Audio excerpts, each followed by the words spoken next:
Une visite qui pourrait sembler diplomatique, mais qui en réalité en dit beaucoup plus sur les coulisses des relations entre l'Algérie et la France. Le ministre de l'Intérieur algérien, Saïd Seyou, est attendu en France dans quelques jours. Une annonce faite par Laurent Nunez, qui n'a pas hésité à qualifier ce déplacement de « signal très positif ». Et derrière cette phrase simple, il y a un message beaucoup plus profond. Les deux pays cherchent clairement à rétablir une coopération sécuritaire qui avait été fortement fragilisée ces derniers mois. Mais pourquoi ce retour soudain au dialogue? Pendant des mois, les relations entre Alger et Paris ont été marquées par des tensions politiques, des désaccords diplomatiques et une méfiance grandissante sur plusieurs dossiers sensibles, notamment la sécurité, la migration et les échanges d'informations. À un moment donné, la coopération semblait presque gelée. Et pourtant, aujourd'hui, le ton change radicalement. Laurent Nunez parle désormais d'une coopération qui se réinstaure progressivement. Ce mot est important, progressivement. Cela veut dire que rien n'est encore totalement réglé, mais que les deux États ont compris une chose essentielle. Sans dialogue sécuritaire, les deux côtés perdent. D'un côté, la France a besoin d'une collaboration renforcée sur les questions de renseignement et de sécurité intérieure.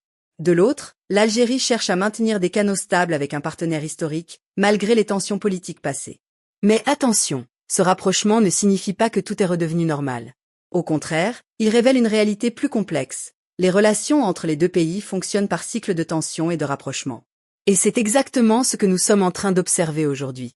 Cette visite du ministre algérien pourrait donc marquer une étape clé, soit le début d'un apaisement durable, soit une simple parenthèse diplomatique dans une relation encore fragile. Ce qui est certain, c'est que les enjeux sont importants. Sécurité, échange d'informations, gestion des flux migratoires, tout cela repose sur une coordination entre les deux pays. Et dès que cette coordination se fissure, les conséquences se font sentir des deux côtés. Alors la vraie question est la suivante. Assistons-nous à un vrai retour de confiance ou à une simple stratégie politique temporaire?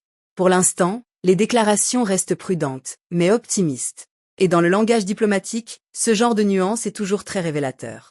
Si cette dynamique se confirme, elle pourrait redéfinir une partie des relations entre Alger et Paris dans les mois à venir. Mais comme toujours en diplomatie, rien n'est jamais totalement acquis. Si tu veux suivre ce genre d'analyse claire et comprendre ce que les médias ne disent pas toujours, abonne-toi à la chaîne. On décrypte l'actualité sans filtre, avec des explications simples et percutantes. Et dis-moi en commentaire, selon toi, ce rapprochement est-il sincère ou stratégique?